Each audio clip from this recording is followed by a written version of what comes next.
The intense and powerful winds have really turned sparks into infernos. The speed that these fires have escalated is seen as alarming. Governor Newsom says fire season has become year-round in our state, despite this not traditionally being wildfire season, but it is now. Yeah, so to help us understand the impact of this extreme weather and its effect on the ecosystem is Dr. Helen Holmlund from Pepperdine University. And first off, I want to thank you for joining us, because I know that everybody in Los Angeles right now in some way, shape, or form has been impacted by this.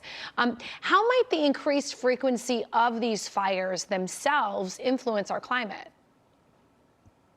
Well, what's really critical here is that the intersection with drought, right? Because these severe winds are coming after a prolonged seasonal drought here in Southern California chaparral shrublands. Approximately 6 months is the normal seasonal drought for this region, but we are now looking at about 8 months since we've had any meaningful rain down here. So the plants are really dry. And it's getting worse because the low humidity of this current wind event is drying out the plants even further, which makes them easier to burn. Another thing to consider is the impact of past drought, right? A lot of the area burning in the Palisades fire hasn't burned in at least 30 years. That time span is actually a fairly normal, healthy fire return interval, 30 years for the chaparral shrubs, but it means that the area hasn't burned since the historic drought from 2012 to 2018. That drought was really problematic for the chaparral because it actually killed a bunch of the chaparral shrubs. And chaparral shrubs don't normally die during the summer. They are evergreen, which means that they are so drought tolerant, they can stay hydrated with green leaves all summer long. But that multi-year drought was just so bad that it actually killed some of the shrubs. And so now that hillside has dead shrubs intermixed with the living ones, and the dead plants can ignite more easily than the living ones, and they increase the fuel load, as we saw with the 2018 Woolsey fire, which burns such a large area. And so that's how the past multi-year drought might continue to haunt us in terms of more severe fire today. In terms of fire frequency, we also have the issue as fires become more frequent. Basically, the chaparral shrubs, they don't have time to regenerate before the next fire.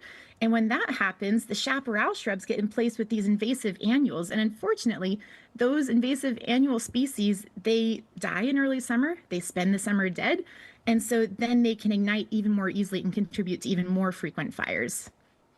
Let's talk a little bit about urban planning and how it can actually mitigate some fire risk in what are traditionally high-risk areas. I have to acknowledge I'm not an expert on urban planning, but I can talk about how Pepperdine has designed their campus to be as fire safe as possible.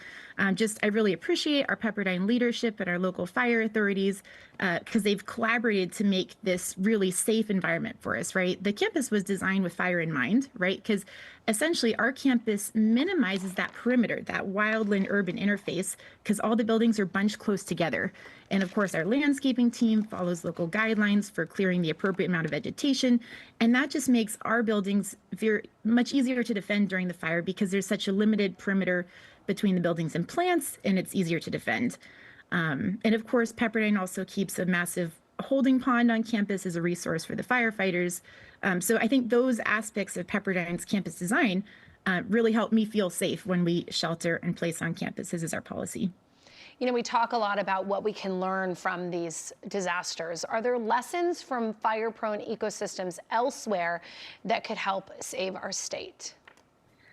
My expertise is primarily, of course, in California. I have to say, I think, action on a large scale, of course, is everything we can do to mitigate climate change, right? These severe droughts just have such a big impact in worsening fires. And then, of course, anything we can do to limit ignitions, right? Because most of ignitions are related to humans in some way, shape, or form. And the chaparral is not designed for frequent fires. They're adapted to fires coming decades apart, and that would be good for us too.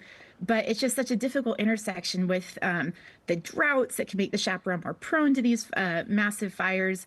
And so anything we can do to limit those ignitions is really important. All right, Doctor, thank you so much for joining us. We certainly appreciate your time and your insight, and what is happening at Pepperdine has really been amazing to see. Thank you.